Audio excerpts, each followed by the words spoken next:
Hey everybody, this is Luke from Make Masking Optional. I'm here with John VonLangen. He's your trustee candidate for Zone 7 for Billings Public Schools. You're not going to want to miss this interview.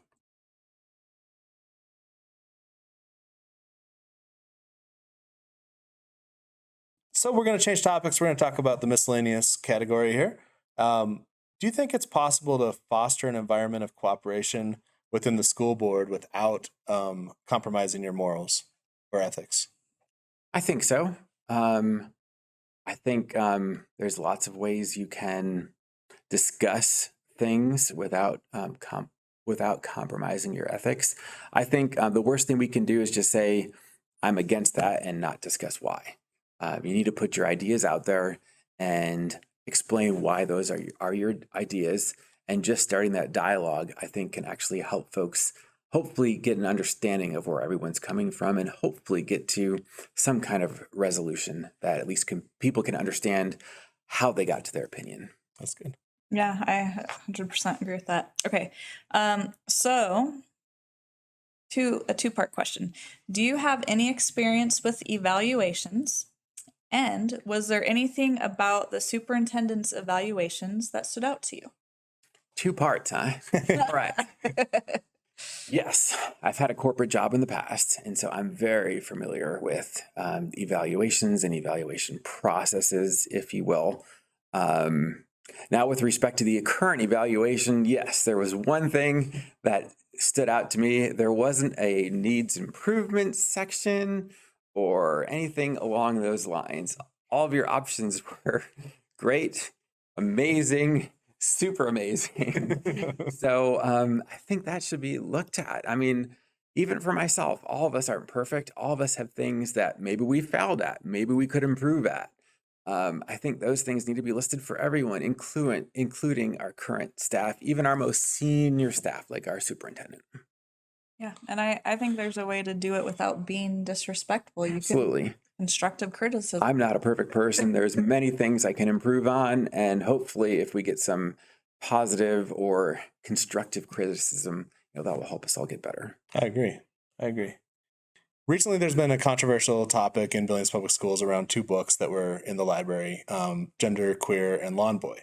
The librarians seem to insinuate that by having these books, or if we excluded these books, that we would be excluding a segment of our population from the schools. They would feel excluded if these books didn't exist in the library.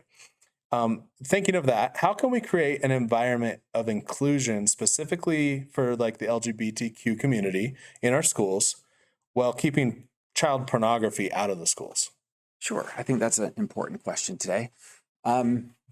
With respect to those books, I think parents weren't upset with the topics of those books. I think parents were upset with the graphic sexual content. And I feel that content needs to not be in our school system.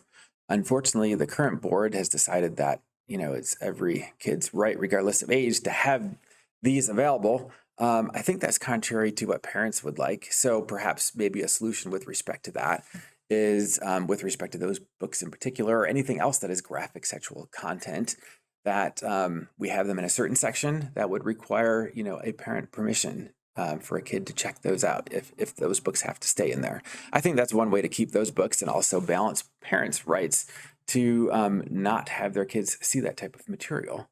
I think having books of all different flavors, whatever that may be, I think that's super important for kids to be able to read things that might help them grow and evolve.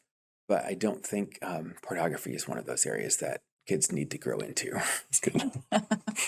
Yep. Are there particular skills or perspectives that you can bring the Board of Trustees? Yeah, I think I'm a great critical thinker. And critical thinkers, I think we ask a lot of questions to try and get to what's really going on. And I don't feel like our board is really digging into issues that are impacting teachers, that are impacting staff, that are impacting kids or parents. They just appear to be blessing whatever's presented in front of them. So I think critical thinking skills are super important, and I'm happy to bring those to the table. John, how can people connect with you? I would say go to my Facebook site. It's John VonLangen for Billings Schools. That'll give you links to websites, to email addresses, and feel free to reach out to me, and I'm happy to message you back. Perfect. Well, folks, you just heard it from John VonLangen, trustee candidate for Zone 7 for Billings Schools. He's pro-parent, he's pro-student, he's pro-education, he's pro-teacher. He just wants a quality education for your child. I think that tonight we showed and demonstrated why it would be a good idea to change in Billings Public Schools, why it's necessary. Ballots will be coming out in the middle of April, and they're due back by May 3rd. So when you get your ballot in the mail, just go ahead and check that name for John VonLangen. And you can find out more about us at makemaskinoptional.com. We'll have links to all the videos with all the trustee candidates that we've interviewed. And we hope that you'll vote for John. Thank you for your time today. Appreciate it. See you guys.